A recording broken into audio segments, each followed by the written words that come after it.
Regardez cet étrange animal. C'est un ratopnu. Sa particularité, ce rongeur ne vieillit pas. Cette petite méduse qui peuple nos océans, elle, est carrément immortelle.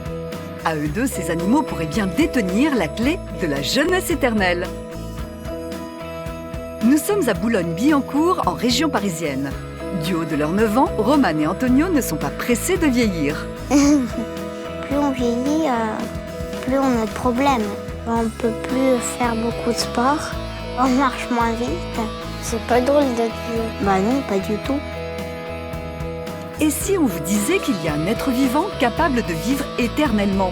Un animal immortel, c'est un peu des bêtises. Ça peut pas exister. Eh bien si, ça existe. Pour découvrir ce spécimen, direction l'Aquarium de Paris. Ici, on croise des animaux aussi merveilleux qu'étonnants.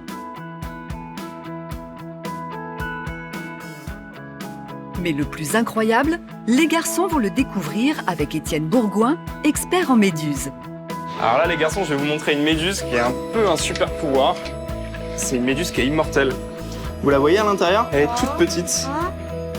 Elle est un petit peu trop petite pour nos yeux, donc on va aller la regarder au microscope. Venez. Cette méduse s'appelle la Turritopsis nutricula et mesure 5 mm. Dans la nature, on en trouve côté Atlantique, aux Caraïbes, et côté Pacifique, au Japon. La voici. Mais pourquoi dit-on qu'elle est immortelle? Elle va vieillir normalement comme une toute méduse, donc elle va grandir, grandir, grandir.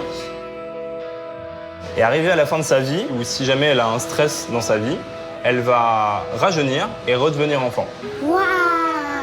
Imaginez, c'est comme si un grand-père redevenait un petit garçon. Mais comment c'est possible? Comment c'est possible? Ces cellules, elles vont effectuer ce qu'on appelle la transdifférenciation, c'est-à-dire qu'elles vont redevenir des cellules souches. Donc en fait, elle va redevenir toute jeune, la cellule. Tous les êtres vivants sont composés d'un ensemble de cellules. Quand nous vieillissons, en fait, ce sont elles qui vieillissent et c'est ce qui provoque notre mort. Chez cette méduse, c'est différent. Lorsque ces cellules sont trop vieilles, certaines se régénèrent. Elles rajeunissent. Et elles reprennent leur état primitif de polype. Autrement dit, une larve, l'état du début de vie de la méduse.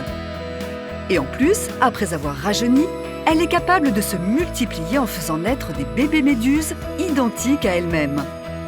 Quand ce polype il va redonner des nouvelles méduses, ça sera exactement la même méduse qu'à l'origine. Ça sera des clones en fait d'elles-mêmes. Elles vont grandir, vieillir, rajeunir, redonner des polypes, et ça à l'infini. C'est pour ça qu'on appelle ça une méduse immortelle.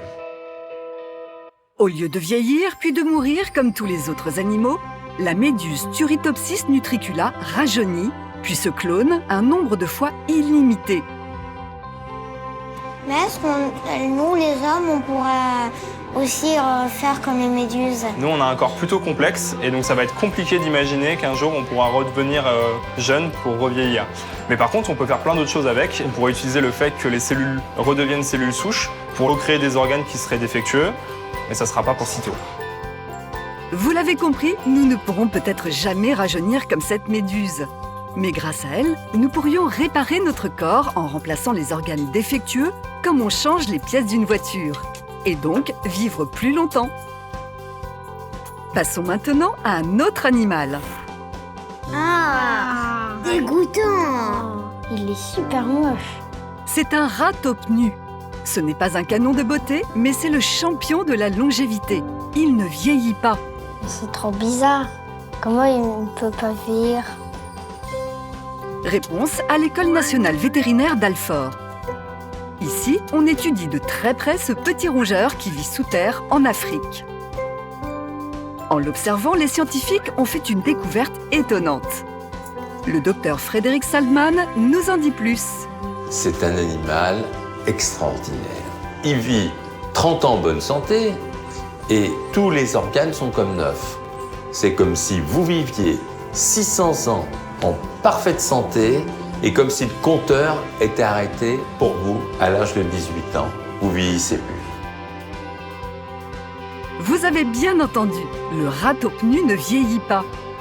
C'est tout l'inverse chez nous les humains. Avec les années, nos organes se fatiguent et ça se voit. Or, souvenez-vous, les responsables, ce sont nos cellules. On vieillit parce que nos cellules, petit à petit, sont de moins en moins performantes. À chaque seconde, on produit 20 millions de cellules pour remplacer nos cellules qui sont mortes. Et le problème, c'est que plus on avance en âge, plus on fait des erreurs de copie. Chez le ratopnu, ces cellules restent toujours d'excellente qualité au fil du temps. Cela pourrait être une des raisons pour laquelle il ne vieillit pas. Mais alors, pourquoi meurt-il un jour? On ne sait pas pourquoi. Au bout de 30-32 ans, il meurt.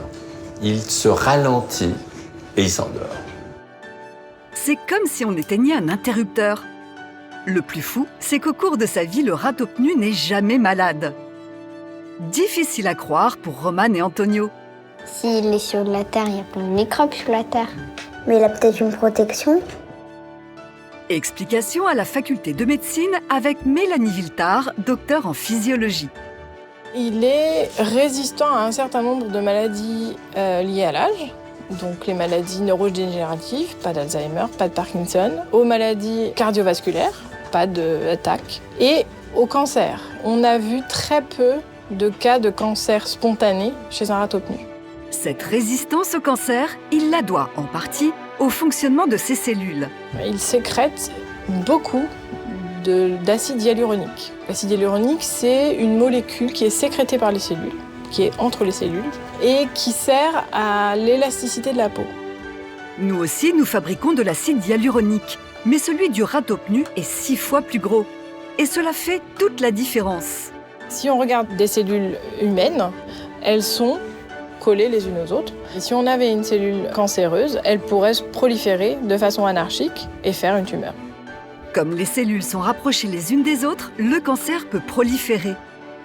Chez le ratopnu, il y a beaucoup plus d'acide hyaluronique entre les cellules, donc elles sont bien plus espacées. Conséquence, Elles ne peuvent pas entrer en contact les unes avec les autres, donc elles ne peuvent pas proliférer. la résistance au cancer du ratopnu n'est qu'une première découverte. Ce petit rongeur reste une énigme. Les chercheurs du monde entier l'étudient pour nous permettre de vieillir en bonne santé. C'est notre petit cousin, le ratopnu. 93% de gènes en commun. Mon rêve, c'est que je puisse vous donner demain le comprimé qui vous donnera la clé de cette longévité en bonne santé. Une perspective qui ravit nos apprentis chercheurs. Quand je serai super vieux, je pourrai faire plein de sports. Par exemple, le foot, le badminton. Ça serait génial quand même.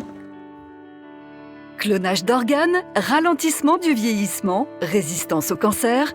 Grâce à la méduse immortelle et au ratopnu, vivre plus longtemps en restant jeune et en bonne santé pourrait un jour devenir réalité.